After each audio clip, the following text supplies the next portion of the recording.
Welcome to this explainer. Okay, let me paint a picture for you right out of the gate. Imagine a national squad literally packed to the brim with world-class talent. Picture a manager running a proven elite system. Now add in a nation that has been entirely obsessed with football for over 50 years. You'd assume a team with that kind of pedigree has a trophy cabinet just overflowing with ultimate glory, right? Well, instead, we're looking at what I call the Dutch paradox. The Netherlands has never actually won the ultimate prize. Not once. Ever. And as we look ahead to 2026, man, all the evidence is pointing to history repeating itself in the most painful way possible. 0. That is the number of World Cup trophies won by the Netherlands.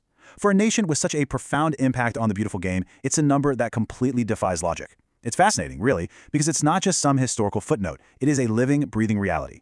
The thesis of our explainer today is simple, yet kind of harsh. In 2026, the Dutch are going to choke again. To understand exactly why, we've got to trace the DNA of this failure, breaking down the psychological, cultural, and mental hurdles that this team simply cannot seem to clear. Okay, let's dive into this. Reason 1. The curse of 1974, also known as the psychological virus. Now, to really understand this curse, you have to remember that the Dutch didn't just play football. They invented total football. It was arguably the most beautiful, dominant style the game had ever seen, totally revolutionizing how the sport is played globally. But, with that innovation came a massive shadow that's haunted them ever since. Looking at this timeline, you just see a trail of pure heartbreak. It starts back in the 1974 World Cup final against West Germany. The Dutch were playing at such an incredible level that they were actually celebrating before the game even started. Seriously, they were that confident. And then, well, they lost. 4 years later, the 1978 World Cup final, the Netherlands make it back again, and they lose again. Fast forward to the 2010 World Cup final, we've got a whole new generation, a fresh chance against Spain, pushed all the way to extra time, and, you guessed it, once again, they lost. 3 finals, 0 trophies. The big takeaway here is that this isn't just bad luck. I mean, you don't lose 3 finals across multiple generations just because the ball bounced the wrong way. No, this is a deeply ingrained psychological pattern. It runs through Dutch football like a literal virus. Consistently, generation after generation, the Netherlands always finds a way to be second best precisely when it matters the absolute most. It's a systemic issue, a really heavy historical baggage that the current players inherit the absolute second they put on that famous orange shirt. Which brings us to our next crucial factor. Reason 2.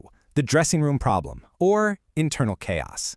So we're shifting focus here from the ghosts of the past to the recurring nightmares of the present, because the exact same DNA of failure that plagued them in the 70s and in 2010 is going to follow them right into the 2026 tournament. It's an issue of internal chaos. It's basically a toxic recipe. Too many egos, too many leaders, and way too many opinions all clashing in one space.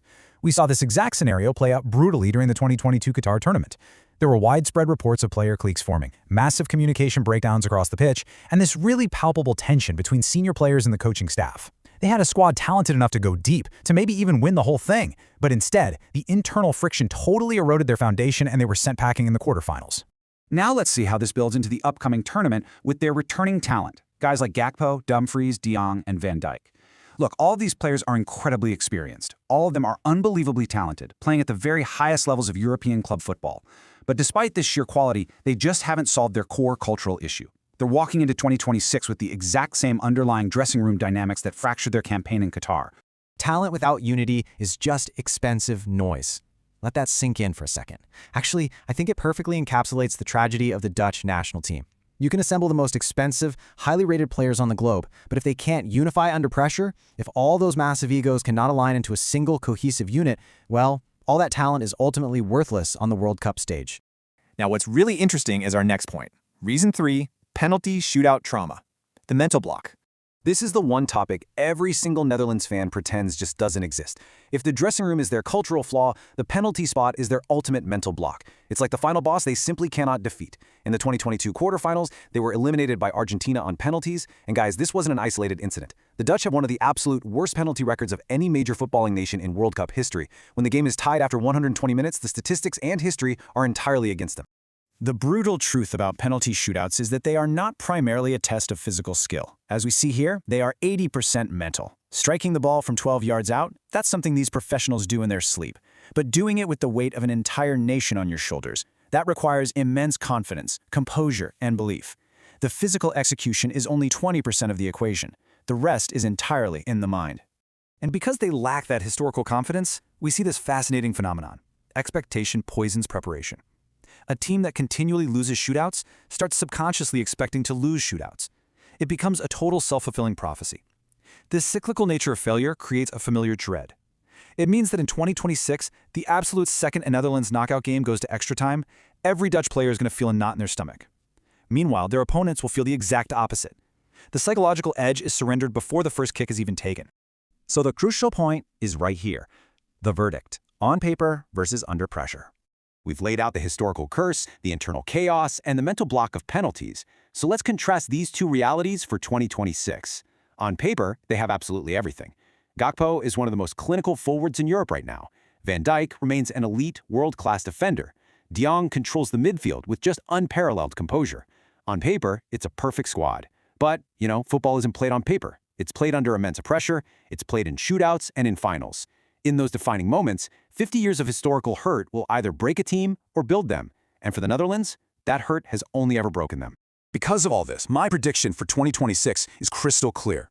The Dutch will actually have a brilliant tournament. They'll beat the teams they're supposed to beat. They'll look completely unstoppable in the group stages, playing beautiful flowing football that makes everyone believe, hey, this might finally be their year. But then, in one defining moment, right when the trophy's finally within reach, they'll find a tragic way to lose it. The pattern is just too deeply set. Which leaves us with this final, burning question. Will 2026 finally end 50 years of heartbreak, or will it just add another painful chapter to the Dutch paradox? I really want to hear your thoughts on this. Prove me wrong in the comments below. Netherlands fans especially, let me hear your defense. Hit the like button if you think the Dutch curse is a very real thing, and don't forget to subscribe for more deep dive football explainers like this one every single week. Thanks for joining me on this explainer, and I'll catch you in the next one.